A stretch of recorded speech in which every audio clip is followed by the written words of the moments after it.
Yemotep. Je suis Baba Kinkela Wamazulu, Kufu Akenaton Shango. Je suis un enseignant et un gardien des traditions. Un conservateur culturel. Cette position, cette fonction, ce rôle ou cette vocation vient avec une charge. Quelqu'un parlerait d'un prix. Eh bien, en se portant sur les épaules,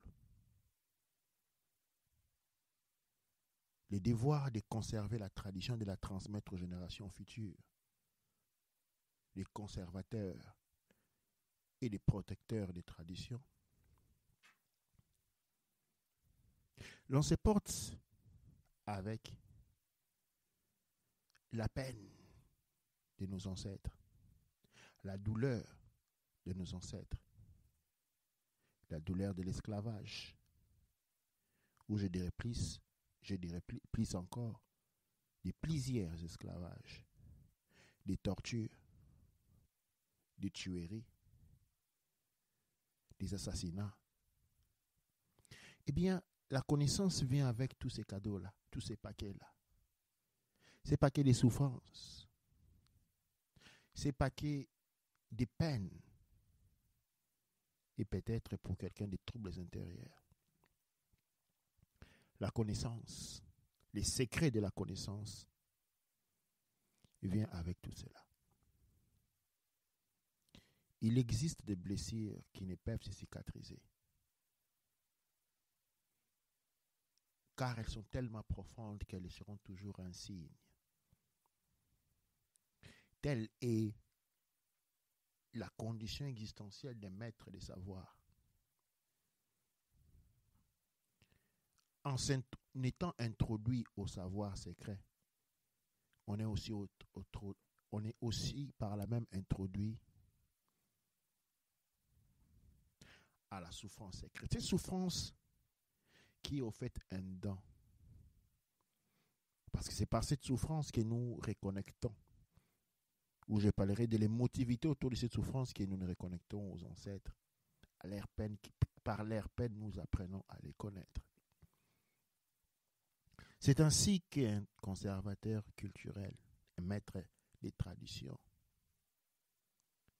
utilise cette peine énorme comme un don qu'il apprend à gérer pour connaître son passé et pour se construire ou contribuer à construire un futur. À travers la voie initiatique, il y a l'extension de cette peine, il y a l'extension de cette douleur qui élève l'esprit, qui accompagne l'âme. Cette douleur est composée des cris, des pleurs, des tourments que l'on ressent de toutes les manières qu'on expérimente au point où l'âme ou la conscience s'éteint de goûts et de couleurs mélancoliques. Cette mélancolie qui, de par ses griffes, tient au cou les maîtres initiés, l'empêche certaines fois de dormir la nuit, les tient à disparte des autres. C'est une arme qu'il doit apprendre à connaître. C'est un pouvoir qu'il doit apprendre à gérer. Et une connaissance qu'il doit intérioriser et l'utiliser pour qu'enfin cela devienne l'ascenseur qui lui permette d'aller au-dessus. C'est ainsi que la voie du maître est la voie de la souffrance. Mais pas la souffrance de soi telle que l'on est. Le chemin qui porte à la réalisation des maîtres part par la souffrance, mais pas la souffrance parce qu'on est en train de souffrir. Mais la souffrance parce qu'on est en train de revivre les mêmes cheminements, les mêmes abandons, les mêmes maltraitements, les mêmes abus qu'ont subis les ancêtres. Tel un enfant de sa grossesse depuis la gestation, récapitule les différentes étapes à travers lesquelles l'évolution humaine a passé.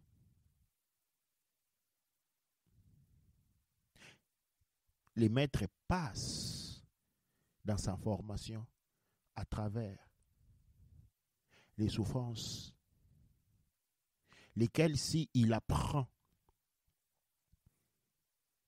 à manier, deviennent une arme, deviennent un instrument, devient l'instrument même de sa réalisation. C'est un chemin plein de souffrances, c'est un chemin plein de peines qui doivent être intériorisées, qui doivent être canalisées pour aboutir à un résultat merveilleux.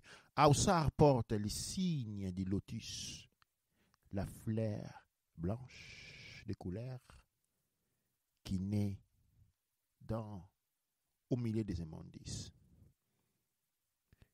Tel est le devoir, le parcours de celui qui se tient au sommet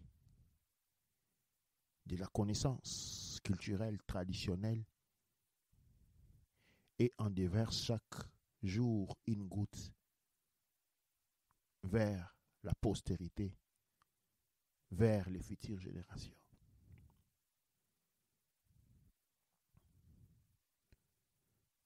C'est ainsi que nous sommes appelés à guérir. Et oui, je suis Baba Kinkela Wamazulu et je fais l'enseignant. Enseigner pour un maître mélanoderme est une médecine essentielle qui nous permet de guérir chaque jour un peu plus. Elle décèle du processus métaphysique ou alchimique de la transformation de la douleur à un éclat de lumière. De par les mêmes, elle nous rappelle la douleur incroyable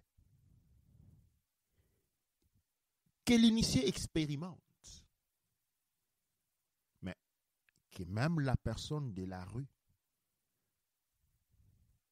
vit dans son cœur, sans pour autant connaître ni les couleurs, sans être en mesure de la rationaliser, s'exprimant à une vulgarité de l'esprit, à une bassesse des mœurs, à une perte de l'identité, à une négation de soi et à une prosternation de l'abomination.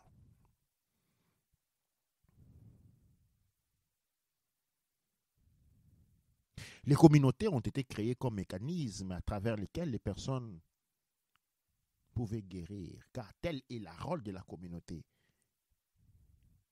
La musique a été inventée comme thérapie de l'âme permettant, à travers la construction des mélodies élaborées multiples, de résonner les fonds de l'âme pour permettre un réajustement de l'équilibre psycho-spirituel et physiologique, portant au dégagement des traumatismes accumulés par des milliers d'années de souffrance, de captivité, d'abus, d'humiliation.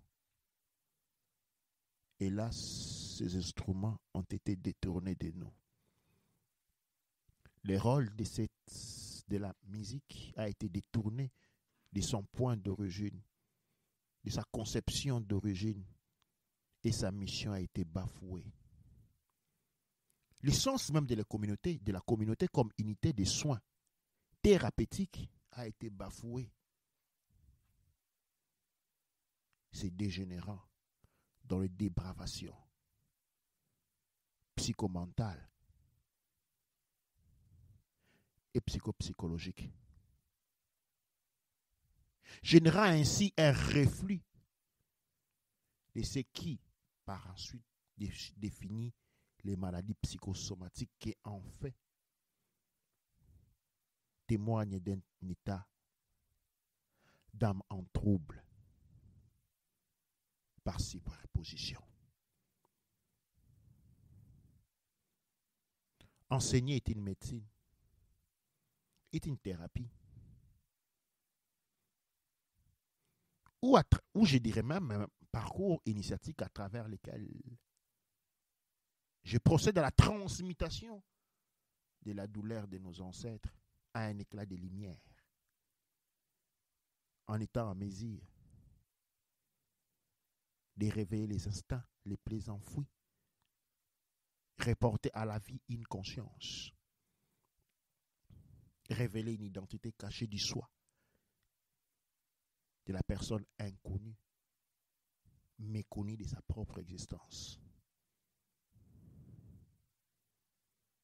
L'étudiant qui écoute est en train de guérir, parce qu'en se réveillant de son sommeil, il entre dans une phase où il sent la douleur. Quand l'on sent la douleur, eh bien la thérapie a commencé. Nous sommes là pour guérir. L'existence pour moi est une clinique thérapeutique où nous sommes appelés à guérir. Réalisant les drames psychologiques, psychosomatiques et traumatologiques avec lesquels nous naissons et que nous passerons aux générations futures. Nous devons, dès ce moment,